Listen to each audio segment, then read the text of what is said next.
I'm Dan Drake. This is Front Up. Our guest today is Cliff Williams, who is running for the Board of Selectmen.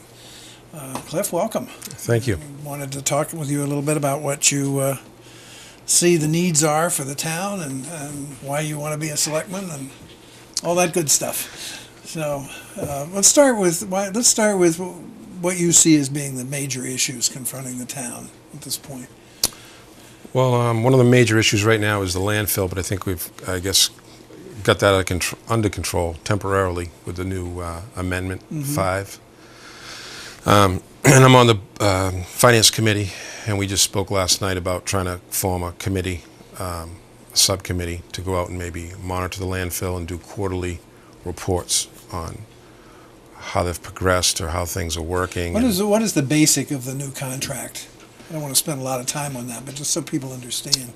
As a result, or they feel as a result of Miles Reese opening up a C&D facility, that they need to compete. So they've amended the contract so now that Waste Options is going to get a minimum amount of money, guaranteed amount of money, I guess, to Run the facility? Yeah, and to, they have financing, and their financiers want to, I guess we have to make sure that the contracts that we had in the past, and as a result of, it gets a little complicated, but just to reassure the banks that Waste Options is going to be able to succeed out there and not fail financially, and they're going to be able to compete better.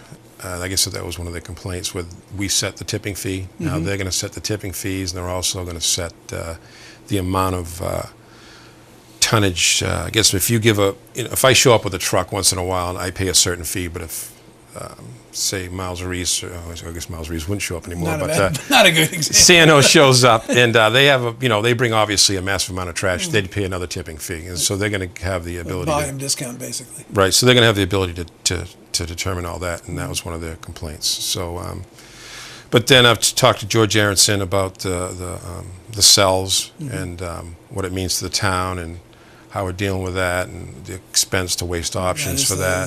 The waste cells. The lined and unlined cells, and what we're going to do with that going forward. So those are the things that I guess as a Finance Committee member, even a taxpayer, we've never talked about the landfill for the 4 or 5 years I've been around. So this was a good opportunity to actually learn what goes on out there, and hopefully we've got 10 more years on our contract. And I've talked to different people that have dealt with the landfill, and at least my opinion is that it should be, within the next 10 years we know, or at least the next 5 years we know where we're headed. It should just be, in my opinion, a transfer station where we get the rubbish and we take it off island, and obviously we can't bury it anymore. And what we're going to do, hopefully we can get rid of that hill through different technology. Maybe we can burn it, crush it, turn it into fuel. I don't know what we're going to do with it, but so that's a big issue, I think, that's for the next 10 years for the town, and hopefully we can get it's probably going to take most of that 10 years. Right, and I think we should know in the next 5 years where we're headed. Well, people talk about re-signing a contract with Waste Options, and I don't think that's the way to go. I think we need to figure out what about the composting piece of it? Even the composting, I think that composting's right up there with the windmills, where people thought windmills, made money, or were going to save money, and I just don't believe it does. I think that was something we first looked at as a town, and people thought compost, it'll be free.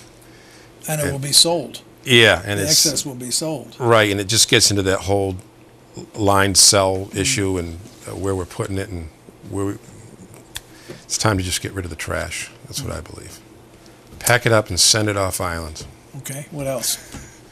We're dealing with the schools. The schools come before us. They need to, due to the increase in students, we've gone from 1,000 or 1,200 to... But as a selectman, you wouldn't have much to say about that, except in terms of bond issues and that sort of thing. Right, well, I hope, they take in consideration of everybody's opinion. I mean, obviously they're a sovereign state in the sense the school is, but I hope they just don't run off and do whatever they want to do, but I hope it's a group effort. So, well, there is a control in the sense of the bonding that has to be done for any new construction. I mean, absolutely. I mean, any of the financing, but I mean, as you know, the school has the ability to, like you said, kind of run their own ship for perfect reasons, so that people don't steal from their budget. The issues come and go. I mean, every day there's a different issue. We went from not allowing fighting, I think, the people out in Sconset Bluff, and now we're cooperating and working with them to try and save the Sconset Bluff. So, what about the town facilities, the town infrastructure itself? That seems to be an issue that some people are concerned about in terms of the needs going forward. Right, and it's another thing we worked on on the Finance Committee and recommended to the Capital Program Committee, which they've done this year, where we're trying to even take the police station. It's brand new, but any facility, especially when it comes to municipality, you should be projecting out, okay, the place is brand new, but you have to depreciate it. So I think we come up with some formulas that some people threw out there that, as you depreciate your building, you should be taking that same amount of depreciation. Funding the depreciation. Right, and putting it back because in, say, 25 years, you need a new roof instead of waiting the 25 years. And I think we've started to do a lot of that stuff also, as far as a facilities manager or to try and figure out what we're going to do in the future and take these properties and manage them just that way. So why do you want to involve yourself in this any more than you are already? I don't know. It just I've tried to be a selectman 3 times already. So, I just continue on and keep learning more. Like I said, I've been on the Finance Committee for 4 years. So, I just, as an example of that waste options issue, they kind of just threw that to us. We haven't been involved in it. I thought maybe we should have been involved in it more than we were, and then they gave us like a weekend to figure out whether or not we recommended the waste options contract or Amendment 5. So I spent a lot of time. I talked to, like I said, George Aronson, and tried to figure out the formula. And so anyhow, I guess it appears that, like I said, we just spoke about trying to come up with these new, adopt these new philosophies where we look out over time. And I think myself, along with others at the Finance Committee, have had a lot of input on that stuff, where we've kind of maybe driven the selectmen, driven the town to do these things, be behind the scenes. But what you're saying, I think, and correct me if I'm wrong, is that you feel as a selectman you can play a greater role. Right, it'd be more transparency where we involve more people. I think there was a criticism from the Finance Committee on the waste options contract years ago, and now all of a sudden we've got the same selectmen that maybe criticized it, and now they turn around and, like I said, threw it in our lap and gave me 1 day to figure it out. Maybe you should have called me 6 months ago.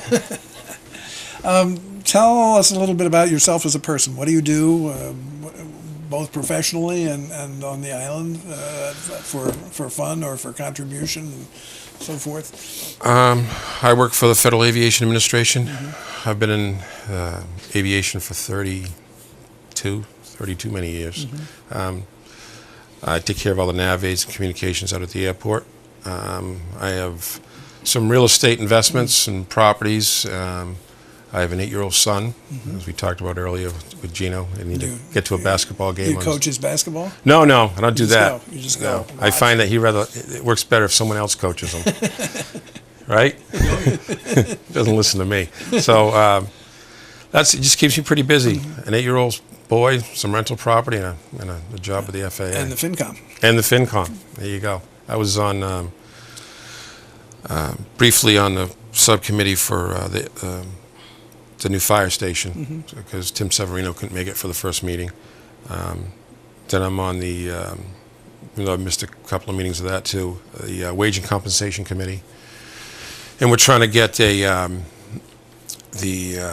wage and compensation study done, so we can finally, that's one of the things we've never done in this town, I believe, where we determine a bracket where if you're a truck driver with a CDL license, whatever they even call them anymore, you get paid so much. If you're a janitor, you get paid so much. If you're a secretary, you get paid so much. And we've never had that sort of rationalization. Yeah, we've never had that rationalization. And then once we get that, one of the articles Craig Sperry's brought up in the last, he's going to bring it up again this town meeting, is a pension plan. And I think what a lot of people don't understand, and like I talked to Craig when he got involved last year, is that they believe that, maybe the selectmen run the town, but we don't, in a sense, run it. We're told how to run it. It's more like we manage the town, the Department of Revenue, and we're at the bottom of the rung. The federal government, state government, and then it's more of a do as we say, not as we do. Not as we do, certainly. Exactly. So when you come in and you talk about changing the pension plan, now you're talking about, I think it's either Chapter 32 or somewhere around there. But, the state runs. There are things about the pension plan that I think, again, this is not a subject we want to spend a lot of time on, but there's things about the pension plan that I think a lot of people don't realize, which is that town employees are not part of the Social Security system. Right. So that's a factor. I mean, that's a big chunk out of everybody's wages as an employee somewhere else, and out of the employer's pocket. And absolutely, and that's why we were trying to. We talked to Craig about that because he put the article forth again, and I was trying to make a motion to take no action until we came up with the wage and compensation report, and then we were going to add that in as compensation, and then the FinCom also. We put forth a motion to provide some money to get a professional to take the. I work for the federal government, so I'm under what they call the FERS program, Federal Employee Retirement. So there's a combination of 401k, and then I match a certain portion of my pension. But you're in Social Security, are you not? And I pay Social Security, right. Absolutely. And then there was one from Utah that Craig came up with. I think it's similar to the FERS program, and then there's the Barnstable Retirement Program. So we were hoping to hire someone to take that and give an unbiased opinion on how the effects are. If you're 20 and you hire on, if you're 40 and you hire on, and what's the monies the town has to pay, what do you pay, what's the end result of the line? As I understand it, the town cannot start fresh with new employees. In other words, they can't have a different plan, such as a 401k plan, the kind you were talking about that you have. You can't do that under Massachusetts law for new employees. Everybody has to be part of the same. Is that your understanding? Or? Well, that's where the confusion comes in, is the law, and that's where when people bring these type of articles, they think they're dealing with just the town, and you're dealing with the state. Right. And I think some people that Craig's talked to, individuals that have said, I guess unless someone brings it forth and unless somebody entertains it, then the Massachusetts legislators, once a different, say 6 towns bring it, then they'll start listening to you. Whereas if one town does it, maybe they won't. But I guess you have to have that discussion, and then it gets back to, like you said, when you match the Social Security, and then you contribute a little bit more, and then does that amount offset? Or versus what we pay now. Somebody has to push the pencil on all of that. Absolutely. So, and then we still have the unfunded liability from the old pension going into the new pension. You made a comment a minute ago that I just want to follow up on. You said that the selectmen are more managers than policymakers. Well, we make it within the laws. What I'm trying to say is that Department of Revenue comes down and tells you, this is your calendar. This is when you're going to have a town meeting. This is when you're going to, set free cash. This is when we're going to do this. It's. I think most people think, like a lot of people will say, well, why don't we run the town more like a business? And it's like, because you'd be arrested. Because you well put. You don't. There's just rules and regulations. There's the 30B regulations, for instance, where you have to go out and bid because it's not your money. You're not a sole proprietor. It's the taxpayers' money, and therefore we have to follow all those rules, and that's how you have to conduct business, and that's why it costs so much more to conduct business as a town. And takes a lot longer. Absolutely, because everybody has to have say, and I think that's what frustrates people. And like I said, then they show up like me, and they learn differently. And me. I've had that too. There you go. Cliff Williams, thank you, and good luck with your candidacy. All right. Thank you so much. Yeah.